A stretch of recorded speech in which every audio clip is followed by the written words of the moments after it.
Monsieur Bomolo, bonjour. Bonjour. Oui, voilà. Vous nous recevez aujourd'hui dans votre beau cadre.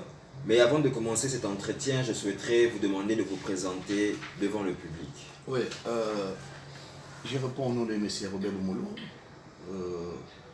Je suis coordonnateur du courant de pensée Construire le Congo ensemble et Totonga Congo et Longo. Et vous savez aujourd'hui, avec les slogans d'actualité, c'est le peuple d'abord. Et nous avions estimé qu'en tant que citoyens congolais, nous devons tous être unis et réfléchir pour la République, comment le pays peut avancer, en commençant par la base. Parce que pour nous, il ne suffit pas de chanter base. Le peuple, il ne suffit pas de chanter peuple.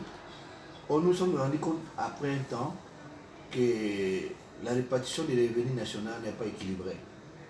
Le peuple ne se retrouve pas. Et aujourd'hui, à travers notre courant de pensée, nous pouvons soutenir le peuple à travers sa propre initiative.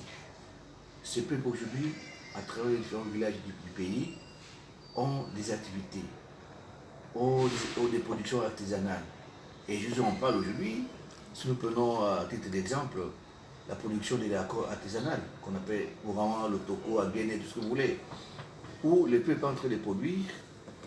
Ce peuple qui est les parents qui font étudier les enfants à travers ces productions, mais ce peuple n'est pas soutenu. Les différentes productions ne sont pas soutenues par les gouvernants. Par contre, c'est la destruction, c'est le découragement. Aujourd'hui, dans tous les pays, il n'y a pas de routes et de recettes agricoles. Le peuple, tout ce qu'il produit n'est pas évacué sur les grands centres de consommation. Mais comment y parvenir?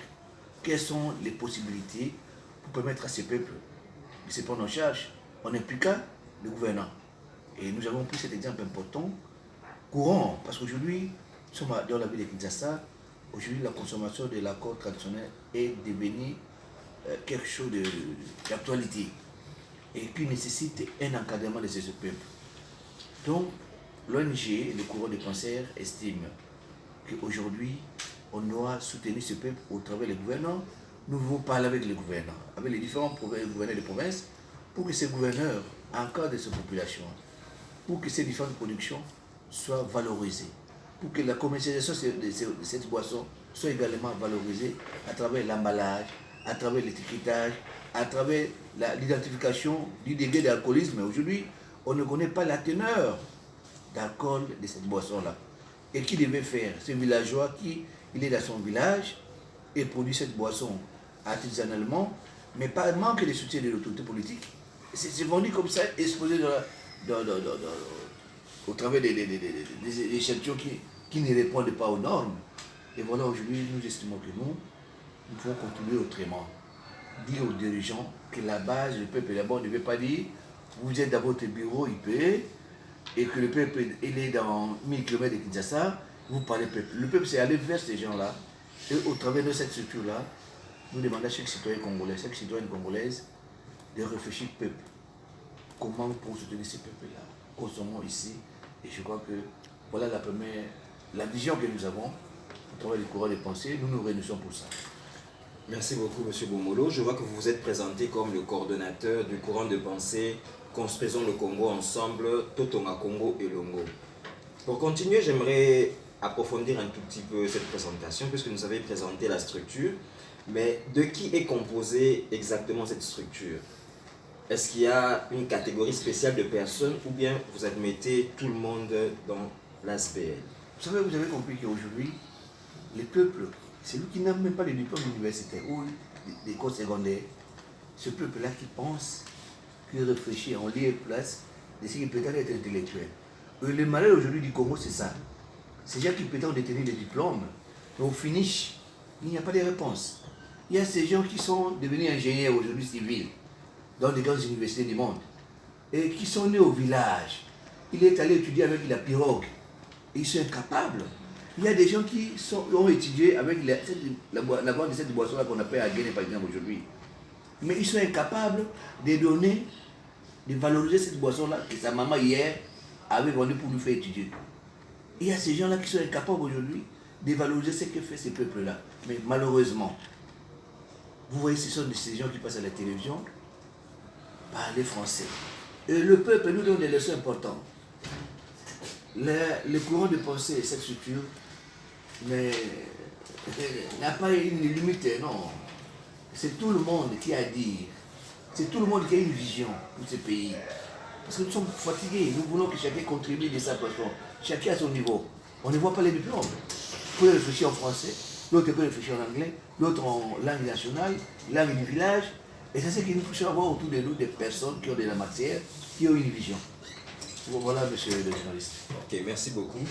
Je vois que vous êtes revenu 2 fois sur l'encadrement des producteurs de la boisson produite localement appelée Aguene. Oui. Je pense que, est-ce que c'est votre seul objectif ou bien c'est l'un de vos objectifs? Non, c'est l'un des objectifs. Parce que vous savez, nous vivons l'actualité. Aujourd'hui, les gouvernants, les provinces, toutes les provinces ont des richesses. Mais malheureusement, ces richesses ne profitent qu'à un petit groupe d'individus. Aujourd'hui, le peuple se prend en charge. Je vous dis la vérité, monsieur le journaliste, qu'aujourd'hui, 3/4 de la population ne vivent que de leur propre initiative. Les revenus nationaux, on dit nous sommes riches en ceci, nous ne voyons pas. Allez, moi, je suis né dans un village de l'Équateur, Bassankosso. Il n'y a pas de route à Bassankosso. Ok? Et les gens vivent comment? Les gens ne peuvent plus produire, parce que comment ils vont plus ces produits-là? Et nous avions estimé que parmi les productions, il y a cette boisson qui est d'actualité. Je vous ai dit en passant que cette boisson est d'actualité. Parce qu'aujourd'hui, dans les rues de Kinshasa, dans les bars terrestres de Kinshasa, c'est cette boisson qui est réellement consommée. Mais comment cette boisson est conservée? On ne connaît pas. Quelle est la teneur en alcool de cette boisson? On ne connaît pas. Quel est l'emballage qu'on utilise pour cette boisson? On ne connaît pas. Quel est l'étiquetage? On ne connaît pas. Quelle est la valeur utilisée? On ne connaît rien de cette boisson.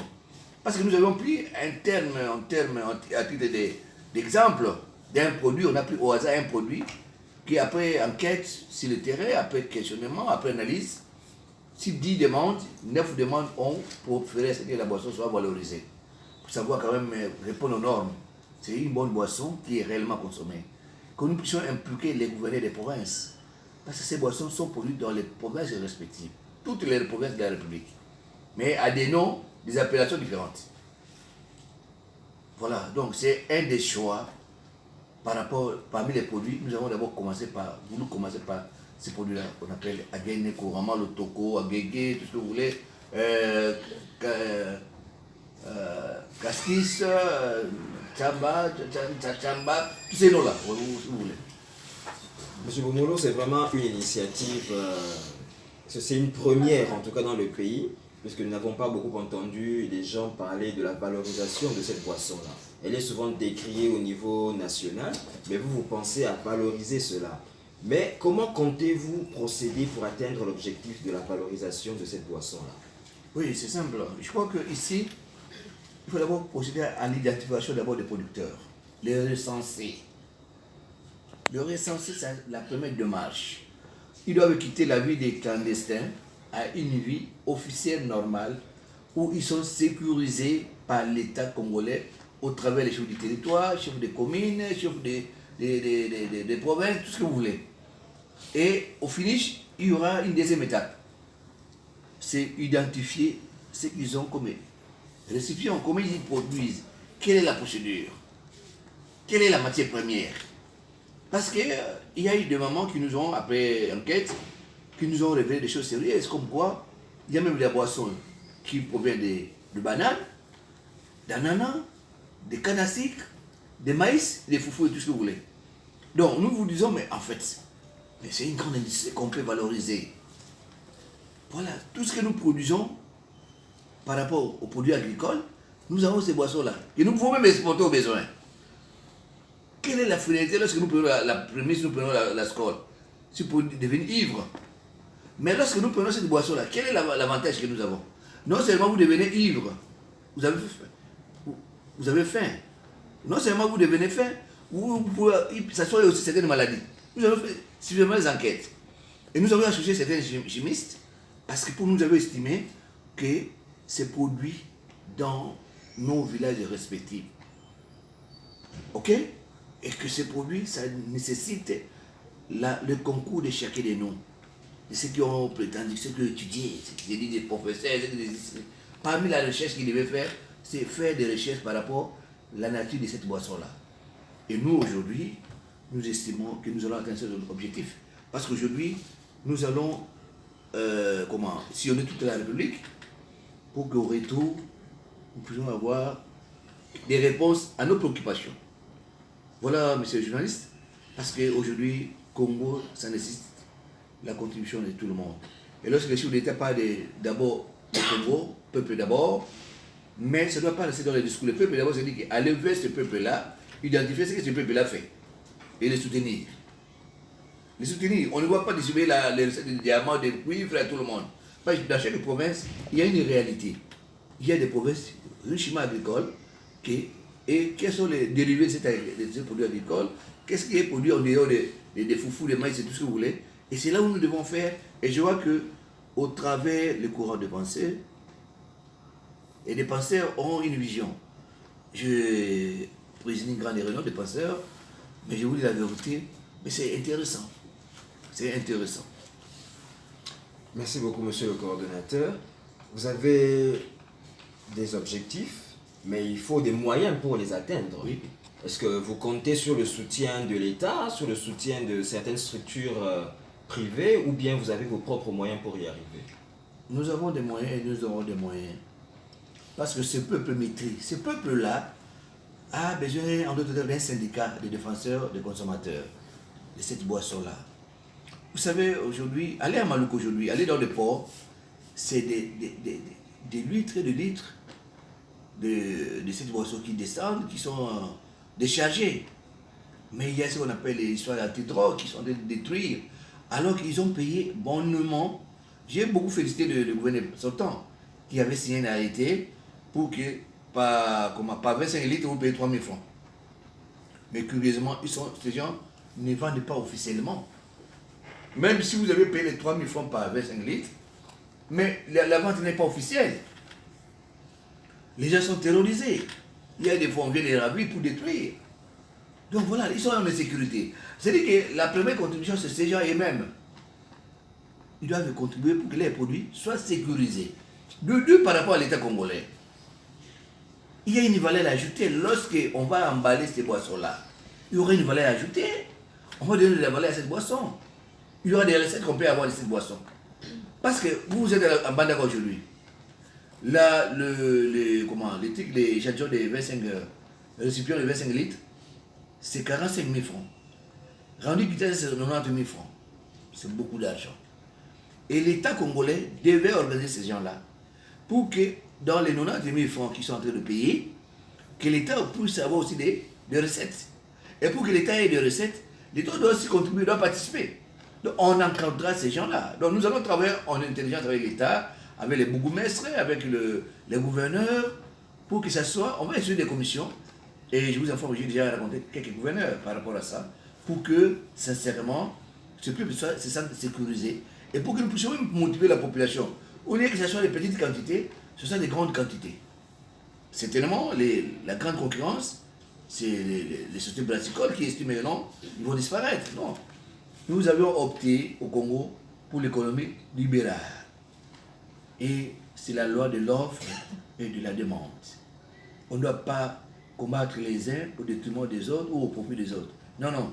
Ici, on doit éviter les dumpings. On doit laisser la possibilité à tout le monde de vendre son produit. L'État congolais est là pour sécuriser tout le monde. Il appartient à l'État, en termes de normes, de contrôler la production, la chaîne de production. L'État doit contrôler, déterminer les décrets, la tenue d'un alcool et orienter, valoriser. C'est plus facile comme bonjour. Et je vois que nous allons nous mettre d'accord avec les gouvernants pour que désormais le peuple soit réellement valorisé. Aujourd'hui, on ne vous parle du peuple d'abord, ça ne doit pas être un second voyant comme ça, non. Que ce peuple-là se sente considéré. Qu'on donne du travail au peuple, parce que le peuple lui-même sait son travail, il crée lui-même le travail, il faut que ce travail soit valorisé. Il y aura des emplois, ne vous en faites pas, monsieur le journaliste, il y aura des emplois, parce que si une dame qui produisait les mois 100 récipients de 25 litres, si aujourd'hui elle est soutenue, c'est-à-dire qu'on renforce sa capacité de production, on lui donne les moyens, un petit budget en termes de crédit, mais on aura des emplois. Et l'État au retour aura des recettes. Je crois que voilà un peu la démarche, monsieur le journaliste.